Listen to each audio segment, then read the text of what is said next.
ಭರಿತನ ಹರಿಯ ಭಜಿಸುವ ನರ ಹರಿಯ ಜನಿಸುವ ದುರಿತ ಚರಿಸುವ ಜನಕ್ಕೆ ಹರುಷ ಸುರಿಸುವ ಮೋದ ಭರಿತನ ಪಂಚವೇದ ಭರಿತನ ಸಾಧು ಚರಿತನ ಮನ ವಿಷಾದ ಮರೆತನ ಇವರ ನಂಬಿದ ಜನಕ್ಕೆ ಭವವಿದೆಂಬುದು ಅವನವಾದದು ನಮ್ಮವರ ಮತವಿದು ಪಾಪ ಕೋಟಿಯ ರಾಶಿ ಲೇಪವಾಗದು ತಾಪ ಕಳೆವನು ಬಲು ದಯಾಪಯೋನಿಧಿ ಕವನ ರೂಪದಿ ಹರಿಯ ಸವನ ಮಾಡಿದ ಭುವನ ಬೇಡಿದ ಮಾಧವನ ನೋಡಿದ ರಂಗನಂದನ ಮಗವು ಹಿಂಗಿ ತಂದನ ಮಂಗಳಾಂಗನ ಅಂತರಂಗ ವರಿತನ ಕಾಶಿನಗರದಲ್ಲಿದ್ದ ವ್ಯಾಸದೇವನ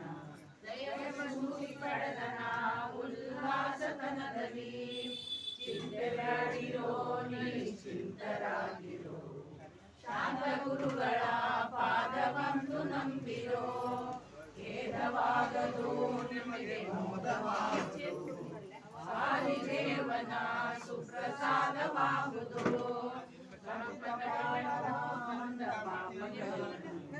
ಶ್ರೀಪರೀಶನ ಬಿಡುವನು ಗಣ್ಯನಿಂದಲೇ ಮರವು ಹಿಂಗಿದಲ್ಲದೆ ರಣನಯನು ಭಕ್ತರ ಸಂಗ ದೊರೆಯದೆ ಲೆಕ್ಕವಿಲ್ಲದ ದೇಶ ಸುತ್ತಿ ಬಂದರು ಲೋಕವಲ್ಲದೆ ದೇಶ ಮುಗಿದಿರಲು ದಾನ ಮಾಡಲು ಹಿಂದೆ ದಾನ ಮಾಡಲು ಜ್ಞಾನ ದೊರೆಯಲು ಇವರ ದೀನವಾಗದೆ ನಿಷ್ಠೆಯಾದಗೆ ಕಂಡ ಕಷ್ಟವ್ಯಾಸಗೆ ದಿಟ್ಟ ಗುರುಗಳ ಪಾದ ಮುಟ್ಟಿ ಬಲಿಸಿರೋ ಪೂಜೆ ಮಾಡಲು ಕಂಡ ಗೋಜು ಬೀಳಲು ಬೀಜ ಮಾತಿನ ಫಲ ಸಹಜ ದೊರೆಯದು ಎಲ್ಲರೂ ಇವರ ಕರವ ಪಿಡಿವರು ತರಳರಂದದಿ ಹಿಂದೆ ತಿರುಗುತ್ತಿಪ್ಪರು ಗ್ರಹಗಳೆಲ್ಲವೂ ಇವರಿಗೆ ಸಹಾಯ ಮಾಡುತ್ತ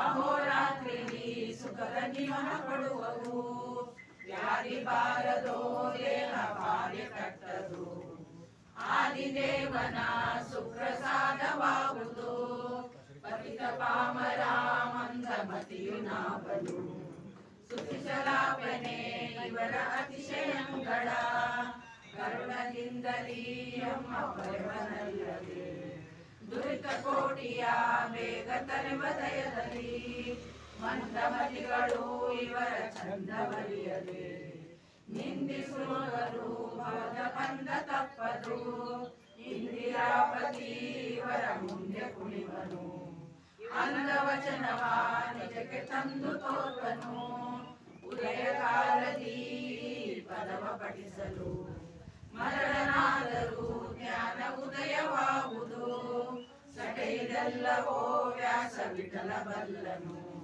ಪಠಿಸಬಹುದಿದು ಕೇಳಿ ಕುಟಿಲ ರೈತರು ಸ್ಮರಿಸಿ ಬದುಕಿರೋ ದಿವ್ಯ ಚರಣ ಕೆಳಗಿರೋ ದುರಿತ ತಲೆದು ಪರವ ವಿಜಯ ಗುರುಗಳೆಂಬರ ವಿಜಯದಾಸರೆಂಬರ ವಿಜಯದಾಸರೆಂಬರ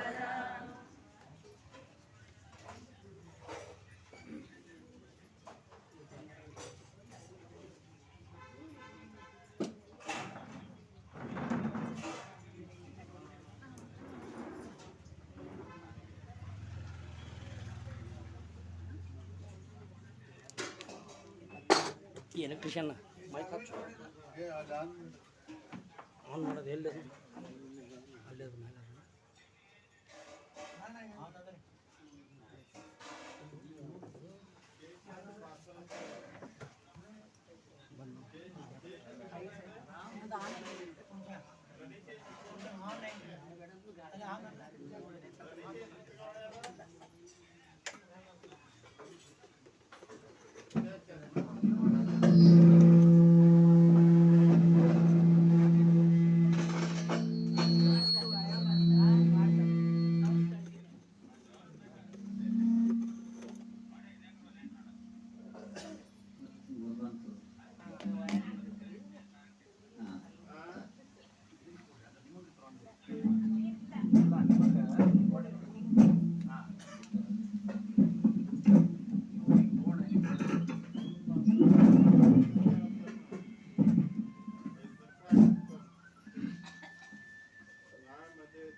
ಯೋಂತಃ ಪ್ರವಿಶ್ಯ ಮಮ ವಾಚಮಿಮಾಂ ಪ್ರಸುಪ್ತಾಂ ಸಂಜೀವಯತ್ಯ ಕಿಲ ಶಕ್ತಿಧರಸ್ವಧಾಮ್ನಾ ಅನ್ಯಾಂಶ್ಚ ಹಸ್ತಚರಣಶ್ರವಣತ್ವಗಾದೀನ್ ಪ್ರಾಣಾನ್ನಮೋ ಭಗವತೆ ಪುರುಷಾಯ ತುಭ್ಯಂ ಭವದವೋಷ್ಠೇನ ತಾತಪ್ಯಮಾನಾನ್ ಭುವಿ ಪರಂ ನಾಥಮಪ್ರೇಕ್ಷಮಾಣಾನ್ ಭುವನಮಾನ್ಯೇನ ಚ ಅನ್ಯೇನ ದೋಷ್ಣಾ ಭವತು ಧೀರ್ಮಾ ಇತಿ ನಃ ಸಾಂತ್ವಯಂತಂ ಪ್ರಣತವಾನ್ ಪ್ರಾಣಿನಾಂ ಪ್ರಾಣಭೂತಂ ಪ್ರಣತಿಭಿ ಪ್ರೀಣಯೇ ಪೂರ್ಣಬೋಧಂ ತಪೋ ವಿದ್ಯಾ ವಿರಕ್ತ್ಯಾದಿ ಸದ್ಗುಣೌಘಾಕರಾನಹಂ ವಾದಿರಾಜಗುರೂನ್ ವಂದೇ ಹಯಗ್ರೀವಪದಾಶ್ರಯಾನ್ ಮೂಕೋಪಿ ಯತ್ಪ್ರಸಾದೇನ ಮುಕುಂದಶಯನಾಯತೆ ರಾಜರಾಜಾಯತೆ ರಿಕ್ತೋ ರಾಘವೇಂದ್ರಂ ತಮಾಶ್ರಯೇ ಅನವದ್ಯಾತ್ಮಚಾರಿತ್ರಂ ವಾದಿಕದ್ಯೋತಭಾಸ್ಕರಂ ವಿದ್ಯಾಮಾನ್ಯಗುರುಂ ವಂದೇ ವಿದ್ಯಾವಿದ್ಯೋತಭಾಸ್ವರಂ ತಪಸ್ವಾಧ್ಯಾಯ ಶುಶ್ರೂಷಾ ಕೃಷ್ಣಪೂಜಾರತಂ ಮುನಿಂ ವಿಶ್ವೇಶಮಿಷ್ಟದಂ ವಂದೇ ಪರಿವ್ರಾಟ್ ಚಕ್ರವರ್ತಿನಂ ಜನ್ಮಾದ್ಯಸ್ಯ ಯತೋನ್ವಯಾದಿತರತಶ್ಚಾರ್ತೇಷ್ವವಿಘ್ನಸ್ವರಾಟ್ ತೇನೇ ಬ್ರಹ್ಮ ಹೃದಯ ಆದಿಕವಯೇ ಮುಹ್ಯಂತಿ ಸೂರಯಃ ತೇಜೋ ವಾರಿಮೃದಾಂ ಯಥಾ ವಿನಿಮಯೋ ಯತ್ರ ತ್ರಿಸರ್ಗೋ ಮೃಷಾ ಧಾಮ್ನಾ ಸ್ವೇನ ಸದಾ ನಿರಸ್ತಗುಹಕಂ ಸತ್ಯಂ ಪರಂ ಧೀಮಹಿ ಯಂ ಪ್ರವ್ರಜन्तಮನುಪೇತಮಪೇತಕೃತ್ಯಂ ದ್ವೈಪಾಯನೋ ವಿರಹ ಕಾತರ ಆಜುಹಾವ ಪುತ್ರೇತಿ ತನ್ಮಯತಯಾ ತರವೋಪಿ ನೇದುಃ तं ಸರ್ವಭೂತಹೃದಯಂ ಮುನಿಮಾನತೋಸ್ಮಿ ನಿಗಮಕಲ್ಪತರೋರ್ಗಳಿತಂ ಫಲಂ ಶುಕಮುಖಾದಮೃತದ್ರವಸಂಯುತಂ ಪಿಬತ ಭಾಗವತಂ ರಸಮಾಲಯಂ ಮುಹುರಹೋ ರಸಿಕಾ ಭುವಿ ಭಾವುಕಾಃ ಹರಿಕಥಾಮೃತಸಾರ ಗುರುಗಳ ಕರುಣದಿಂದ ಆಹ್ವನಿತು ಬೇಡುವೆ ಪರಮ ಭಗವದ್ಭಕ್ತರಿದನಾದರದಿ ಕೇಳುವುದು. ಶ್ರೀ ಗುರುಭ್ಯೋ ನಮಃ. ಹರಿ ಓಂ ಹರಿ ಓಂ ಹರಿ ಓಂ. ಸ್ವಯಂಭೂಮನುಗಳಿಗೆ ಮತ್ತೊಬ್ಬ ಮಗ ಇದ್ದ, ಪ್ರಿಯವ್ರತ ಅಂತ. ಈ ಪ್ರಿಯವ್ರತ ಅವನು ಈ ದೇಶ ರಾಜ್ಯ ಇದೆಲ್ಲ ಬೇಡ ಅಂತ, ನಾನು ಸನ್ಯಾಸಿ ಆಗ್ತೇನೆ, ಕಾಡಿಗೆ ಹೋಗ್ತೇನೆ ಅಂತ ಹಠ ಮಾಡಿದ. ಮದುವೆ ಮಾಡ್ಕೋ ಅಂದ್ರೆ ಮಾಡ್ಕೊಳ್ಳೋದಿಲ್ಲ ಅಂತ ಹೇಳಿದ. ಅದಕ್ಕೆ ಚತುರ್ಮುಖ ಬ್ರಹ್ಮದೇವರು ಬಂದು ಹೇಳ್ತಾರೆ, ಎಲ್ಲರೂ ಸನ್ಯಾಸಿಗಳಾಗಿಯೇ ಮೋಕ್ಷಕ್ಕೆ ಹೋಗೋದಲ್ಲ. ಮೋಕ್ಷಕ್ಕೆ ಹೋಗಬೇಕಾದ್ರೆ ಎರಡು ಮಾರ್ಗ, ಒಂದು ಜನಕಾದಿಗಳ ಮಾರ್ಗ, ಇನ್ನೊಂದು ಸನಕಾದಿಗಳ ಮಾರ್ಗ ಅಂತ. ಸನಕಾದಿಗಳೆಲ್ಲರೂ ಕೂಡ ಸನ್ಯಾಸವನ್ನು ಸ್ವೀಕಾರ ಮಾಡಿ ಮೋಕ್ಷಕ್ಕೆ ಹೋಗ್ತಾರೆ. ಜನಕಾದಿಗಳು ದೇಶ ಆಳಿ ಪ್ರಜೆಗಳ ರಕ್ಷಣೆ ಮಾಡಿ ಧಾರ್ಮಿಕರಾಗಿ ಬದುಕಿ ಇದರಿಂದ ಮೋಕ್ಷಕ್ಕೆ ಹೋಗ್ತಾರೆ. ನೀನು ಜನಕಾದಿಗಳ ಮಾರ್ಗದಿಂದ ಹೋಗಬೇಕು ಅಂತಂದು.